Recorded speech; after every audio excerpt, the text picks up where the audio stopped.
very good morning to all our viewers. You're watching Rajya Sabha Television and I'm Smriti Rastogi with Breakfast News. Let's get started with the top headlines of the day. Prime Minister Narendra Modi to hold talks with Bangladeshi Prime Minister Sheikh Hasina. More than 24 agreements and MOUs expected to be signed. Prime Minister's office calls meeting with Realtors body to review its affordable housing program.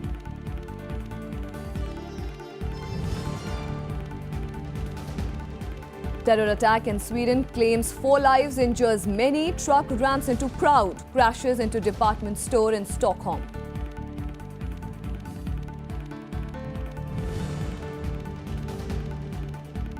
US warns of more action against Syria. Assad says Friday's assault unjust. Russia says it violates international law.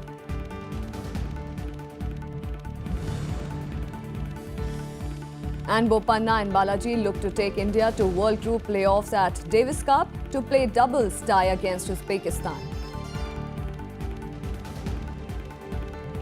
Bangladeshi Prime Minister Sheikh Hasina was accorded a ceremonial reception at the Rashtrapati Bhavan a short while back. She will be holding bilateral talks with Prime Minister Narendra Modi in the afternoon today. After resolving complicated land boundary agreement, India and Bangladesh are all set to enter a new phase of relationship. During the meeting, the two sides will decide on the direction of the partnership between the two nations.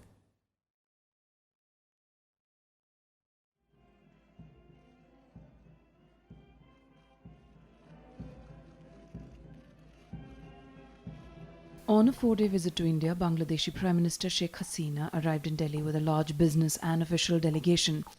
Breaking away from protocol, Prime Minister Narendra Modi received the visiting dignitary at the airport. Prime Minister Modi later tweeted, "Delighted to welcome Her Excellency Sheikh Hasina, the Prime Minister of Bangladesh, on her state visit to India. Prime Minister Sheikh Hasina and I are determined to take the relationship between our nations to a new level." Sheikh Hasina will hold a summit-level meeting with Prime Minister Modi to strengthen mutual relations between the two neighbours today. Both leaders are also expected to review old agreements and decide roadmap for future cooperation. Ahead of this meeting, External Affairs Minister Sushma Swaraj briefed Sheikh Hasina about the recent developments in India to maintain peace and tranquility in the neighbourhood. We are also involved in various upgradation projects in Bangladesh, in which the expertise of Indian companies is being put to good use. All in all, we believe that this is a very, very special visit, and we expect that this will take our partnership to just that one level higher. More than 24 agreements and MOUs are expected to be signed between the two countries in the presence of the two prime ministers. The agreements will be in the fields of defense, security, cybersecurity, trade, transit, science and technology, IT, shipping and others. This agreement provides a framework for the kind of engagement that we hope to continue to have with Bangladesh going forward, and also provides for defense R&D, defense supply and so on and so forth. The second MOU is for more for the aspect of, again, making it possible for Bangladesh to source some of its defense-based equipment and supplies from India. Prime Minister Modi and Prime Minister Sheikh Hasina will also take part in the ceremony to honour martyrs of the 1971 Bangladeshi Independence War. Sheikh Hasina's itinerary includes meeting President Pranab Mukherjee, Vice President Mohammad Hamid Ansari and other leaders. West Bengal Chief Minister Mamata Banerjee will also be present in Delhi on the occasion. After the summit-level talks, India and Bangladesh will announce a new bus and a new rail service between the two countries.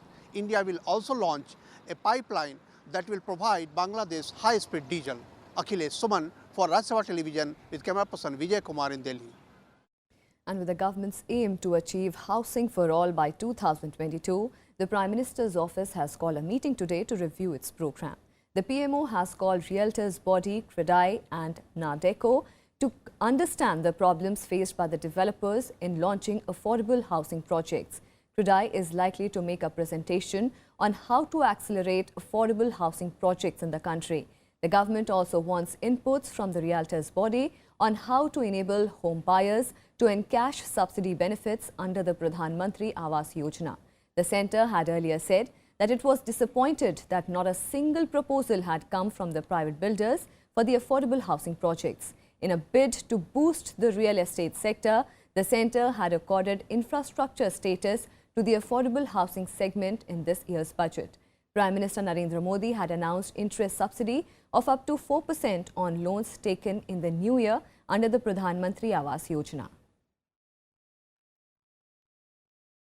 And Israel has signed a nearly $2 billion deal with India to supply advanced missile defense systems. The deal is being described as the largest defense deal in Israel's history. It is aimed to bolster bilateral ties between the two countries. In a mega contract worth $1.6 billion, state-owned Israel Aerospace Industries will provide advanced medium-range surface-to-air missile systems to the Indian Army. The MRSAM, a land-based version of the LRSAM, will have a strike range of up to 70 kilometers. IAI said it would also supply additional long-range air and missile defense systems for the first locally produced Indian aircraft carrier. The deal was approved by the Israeli cabinet in February and comes ahead of the possible visit of Prime Minister Narendra Modi to Israel in July this year. India is Israel's largest buyer of military hardware. The contract is worth $1.6 billion of IAI, with the rest going to another state-owned defense company, Rafael, that will be providing components for the systems. Israel has termed the deal historic and truly exceptional. And the alleged lynching of a man by a cow vigilante mob in Rajasthan resonated for the second day in the upper house on Friday. The opposition demanded an apology from the Minister of State for Parliamentary Affairs, Mukhtar Abbas Naqvi, for his statement on the incident. The government told the House that Home Minister Rajnath Singh will make a statement on Monday. Opposition members in the upper house raised the incident of alleged cow vigilantism in Rajasthan's Alwar for the second day in a row during 0 hour. Leader of opposition Ghulam Nabi Azad demanded an apology from the MOS Parliamentary Affairs Mukhtar Abbas Naqvi for his statements on the incident. JDU's Sharad Yadav also condemned the attack. थप्पड़ अगर एक दूसरे को कोई मारे तो उसकी remand होती है 14 दिन के लिए और ये कत्ल के लिए रिमांड 1 दिन की होती है, तो उसका मतलब शुरू से ही नियत है इस केस को खत्म करने की। तो मेरा एक तो सरकार ये बता दे, हमारे माननीय मंत्री ने सदन को कल गुमराह किया है और आपने कल डायरेक्शन दी थी, आपका बहुत हम धन्यवाद करते हैं कि माननीय गृह मंत्री जी यहां आके स्टेटमेंट दे दे। जो मंत्री जी ने कल बयान दिया था वो ऐसा बयान है कि मैं खुद सुनकर के हैरान था। एक नंबर 2, उस सदन में होम मिनिस्टर बोलते हैं और पूरी तरह से कहते हैं कि संज्ञान में है, अलवर में जो हुआ उस पर पूरी तरह से ताकत और शक्ति के साथ कार्रवाई होगी। Naqvi clarified that his statement was in the context of states like Gujarat and UP. He also asserted that such incidents should not be viewed through the prism of religion. FIR launch करके 6 लोगों को के खिलाफ की गई है, कानूनी प्रावधानों के तहत कार्रवाई हो रही है, क्योंकि हमने कल भी कहा था ये एक संवेदनशील मुद्दा है और संवेदनशील मुद्दा है। राजस्थान की सरकार जो कानूनी प्रावधान है उसके तहत कड़े कदम और कड़े कानूनी प्रावधानों के तहत कार्रवाई कर रही है। इसलिए ऐसे संवेदनशील मुद्दे को हम सबको संवेदनशीलता के साथ डील करना चाहिए। On April 1st, a mob allegedly attacked dairy farmer Pelu Khan in Alwar on suspicion of cattle smuggling, who later succumbed to his injuries. The Rajasthan police arrested 3 people in Alwar and announced a cash reward of 5,000 rupees each for providing information about the remaining 6 suspects who were identified. Kriti Mishra's report for Rajya Sabha TV. Meanwhile, the Supreme Court has sought responses from 6 states, including Rajasthan, on a plea seeking a ban on cow vigilante groups. Referring to the recent incident in Alwar, where a man was allegedly killed by a mob of cow protection group, the lawyers appearing in the case claimed that the ground situation in these states was a matter of concern. The plea alleged that atrocities against Dalits and minorities are on a rise in the name of protection of cows, and the vigilantes needed to be punished under IPC provisions. The apex court also issued notices to Rajasthan, Maharashtra, Gujarat, Jharkhand, Karnataka and Uttar Pradesh, asking them to file responses within 3 weeks. Next hearing in the case is scheduled for 3rd of May. And the government informed the upper house on Friday that all farmers, including sharecroppers and tenant farmers growing the notified crops in the notified area, are eligible for the coverage under the Pradhan Mantri Fasal Bima Yojana. MOS Agriculture Parsottam Bhai Rupala said that sharecroppers can avail the benefits of the scheme after the signing of the MOU with the landlord farmer.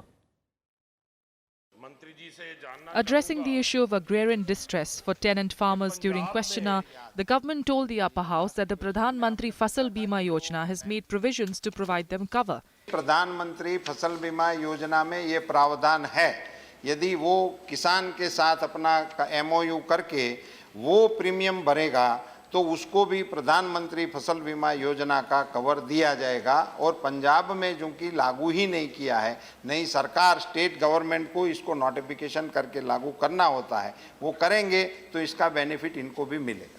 Responding to another supplementary, Agriculture Minister Radha Mohan Singh hoped that farmers in Punjab can also avail the benefits of the Pradhan Mantri Fasal Bima Yojana if the state government notified it.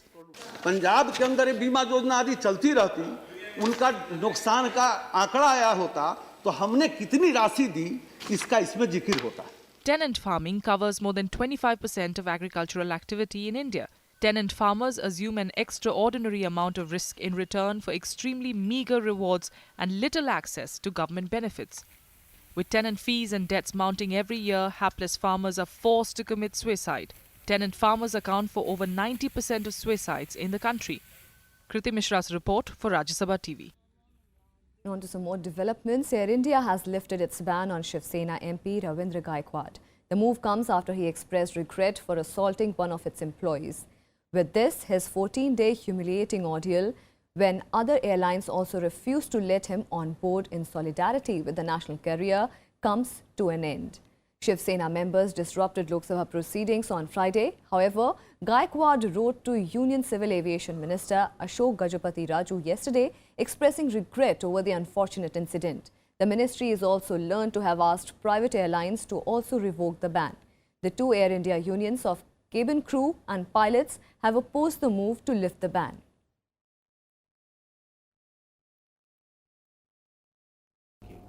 अच्छा, mister Gaikwad ji ने apology tender किया ministry का और honourable minister of civil aviation का, so accordingly we got the directive from the ministry to withdraw the what the guidelines is there.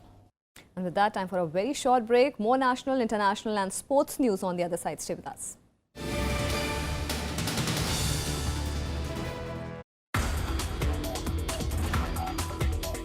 All large galaxies have a very massive black hole in the middle.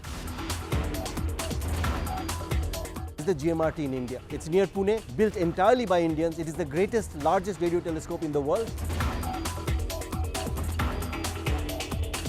to show the effects of these supermassive black holes in the middle of galaxies, massive galaxies.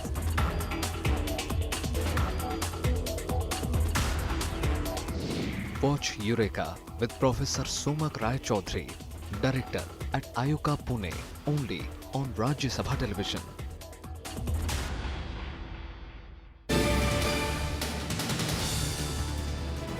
Welcome back. Today is the last day for withdrawal of nominations for the upcoming MCT elections. There are 1,723 candidates left in the fray after the scrutiny of nominations. Nearly 40% of the total 4,598 nominations filed for the polls have been rejected during the scrutiny on 5th of April. The 272 wards of 3 municipal corporations are voting on 23rd April. Meanwhile, eyeing voters from Bihar and Purvanchal, Bihar Chief Minister Nitish Kumar will today campaign in Delhi, where the JDU is contesting on 113 seats. Counting of votes will take place on 26th of April. The municipal corporations are NDMC and SMDC with 104 seats each, while the EDMC has 64 seats. BJP has been ruling the MCT elections since 2007 and the last polls were held in 2012. The Election Commission has rejected allegations of tampering in the electronic voting machines and VVPATs used during demonstration in Bhind in Madhya Pradesh. The inquiry by the Election Commission established that the accuracy of the functioning of the EVMs and VVPATs is beyond doubt. An inquiry team was constituted by the poll body to look into all aspects of various allegations raised in the media and by the political parties. The probe team rejected that at multiple times slips of Lotus were printed while on pressing different buttons during the demonstration on 31st of March. The commission also informed that EVMs used in the demonstration in Bhind were not brought from Uttar Pradesh. However, the VVPAT used in the demonstration was brought from UP and it is not in the violation of law. Meanwhile, Army on Friday found bodies of 3 soldiers who were missing after multiple avalanches hit an army post at Jammu and Kashmir's Batalik sector on Thursday. 5 soldiers were originally trapped under the snow, out of which 2 of them were rescued alive. The bodies were trapped under 15 feet of snow. The soldiers were deployed at the hills of the Kargil. As per the reports, the soldiers have been identified as Havaldar Prabhu Kirke, Lance Nayak Bihari Marandi and Sepoy Kuldeep Lakra. All of them hail from Jharkhand. Meanwhile, Jammu and Kashmir Chief Minister Mehbooba Mufti expressed grief over the death of the 3 soldiers and also conveyed her sympathies to the bereaved families. Jammu and Kashmir Chief Minister expressed sympathies with people who suffered losses to their properties, including damages to houses because of the incessant rains during the last 3 days. The Chief Minister said that the government fully stands with them during the difficult times.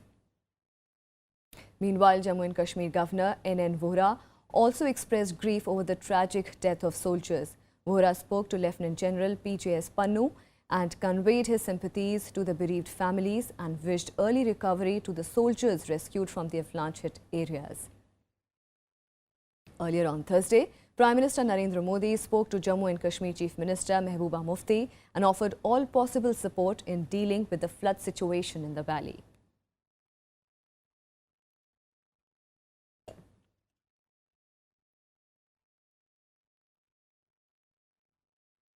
And here are some more updates from across the country and nationwide. The Supreme Court on Friday ruled that Bihar Chief Minister Nitish Kumar's decision to appoint election strategist Prashant Kishore as his advisor, a position with the rank of a cabinet minister, is not wrong. Kishore, who is a political strategist and advisor of the Bihar Chief Minister on policies and program implementation, is a public health expert by training and had formerly worked with the United Nations for 8 years. Automobile manufacturers conveyed to the Supreme Court on Friday their difficulty in starting the process of conversion of the vehicles of BS6 emission norm from 2019 to meet the April 1, 2020 deadline. The manufacturers told the court that as per the report of the Environment Pollution Control Authority, there are technological issues in meeting the deadline.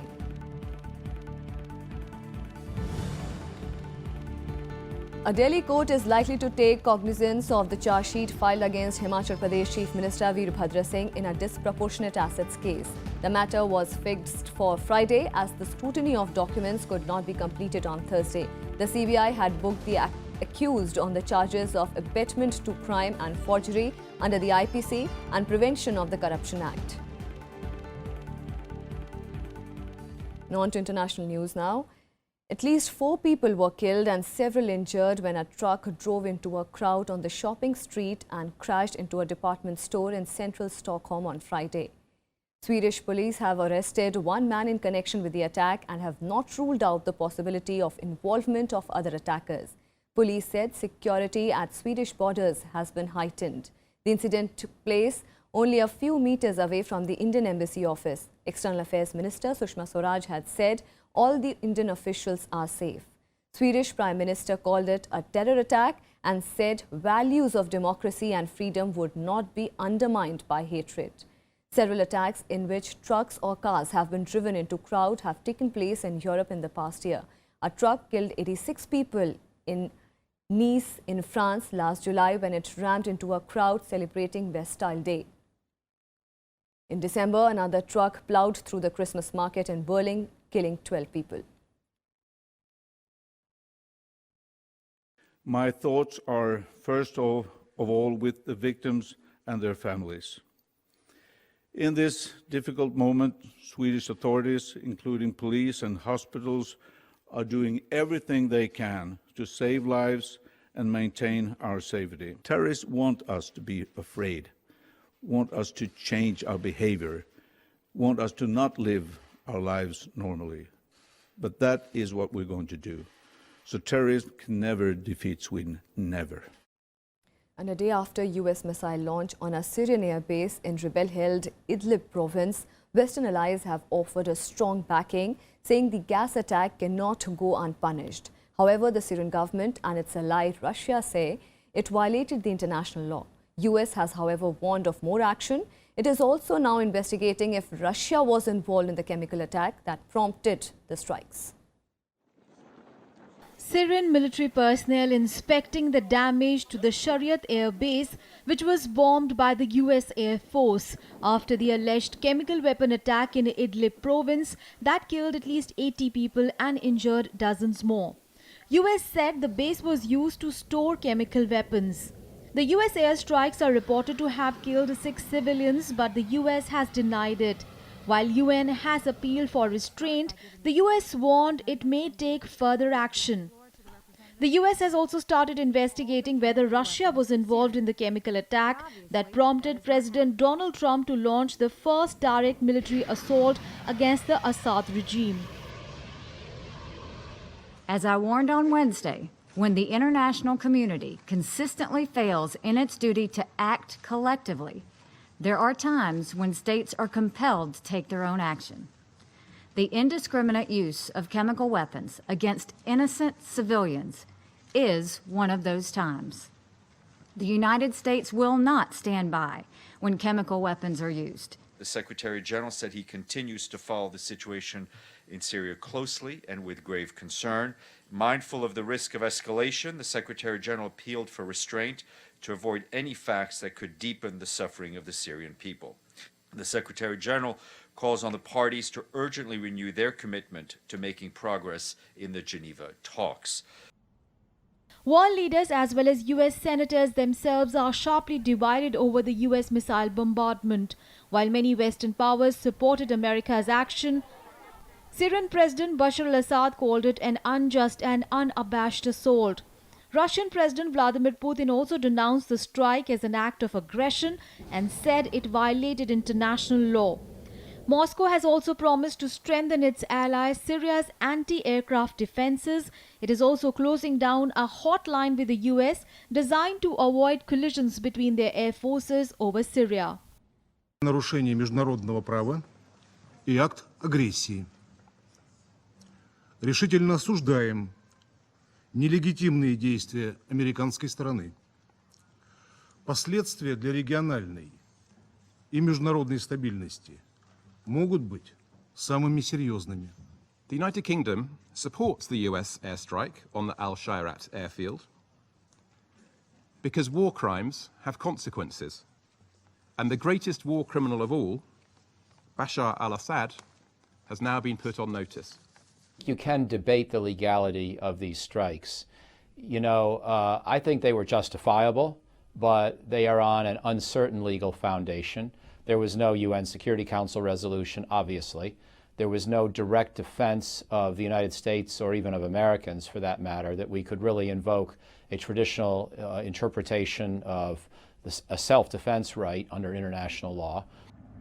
The US has led a coalition carrying out airstrikes against jihadist groups in Syria since 2014, but this is the first time it has targeted government forces, representing a substantial escalation of the military campaign in the region. The attack has also escalated tensions between the US and Russia that are supporting opposite sides in Syria. Bureau Report, Rajya Sabha TV. And US President Donald Trump has concluded a two-day meeting in Florida with his Chinese counterpart to discuss their trade relationship, North Korea and Syria. Trump said there was tremendous progress in relations. Donald Trump declared that his relationship with the Chinese President Xi Jinping was outstanding after holding talks on trade and sharing concerns about North Korea's nuclear program in Florida. Xi and Trump also agreed to a 100-day plan for trade talks to increase US exports to China and to reduce the US trade deficit. The first meeting between the two presidents has pushed for cooperation on investment, infrastructure and energy. However, the urgent and common problem the two leaders are facing is how to persuade nuclear-armed North Korea to halt an unpredictable behavior like the missile test launches that have heightened tensions in South Korea and Japan. During the two-day summit in Palm Beach in Florida, President Donald Trump also accepted his Chinese counterpart Xi Jinping's invitation to visit China. On to sports news. India's challenge at the Malaysian Open Super Series came to an end after Ajay Jairam lost to Korea's Son Wan Ho in the quarterfinals on Friday. The 29-year-old unseeded Indian failed to produce the performance he did against the fourth-seeded Victor Axelsen in the previous round as he went down in the straight games 18-21, 14-21. This was Jairam's fourth successive loss to Wan Ho. However, despite the loss, Jairam is expected to move up significantly in the international rankings from his current position of 20th. And in the Davis Cup, doubles pair of Rohan Bopanna and Sriram Balaji will look to take India to World Group playoffs as they play the doubles tie against Uzbekistan in the Asia-Oceania group today. Yes, Siddiq, if you can see, on Friday, Ramkumar Ramanathan and Prajneesh Guneshwaran handed India a 2-0 lead as they staved off a spirited challenge in their respective singles matches. In the first match, 267th rank Ramanathan overcame Timur Ismailov 6-2, 5-7, 6-2, 7-5, while debutant Guneshwaran outwitted Sanjar Fazeb 7-5, 3-6, 6-3, 6-4. India need just one more win out of the next 3 matches against to enter the Davis Cup World Group playoffs. Again, Ramdev. And the celebrities and members of parliament will play a cricket match in Dharamshala as a part of the summit to raise awareness about tuberculosis today. The match is being organized by the Himachal Pradesh Cricket Association as part of campaign to fight TB in India. Actor Bobby Deol will lead the team of Bollywood celebrities and former BCCI President Anurag Thakur will captain the MP's team.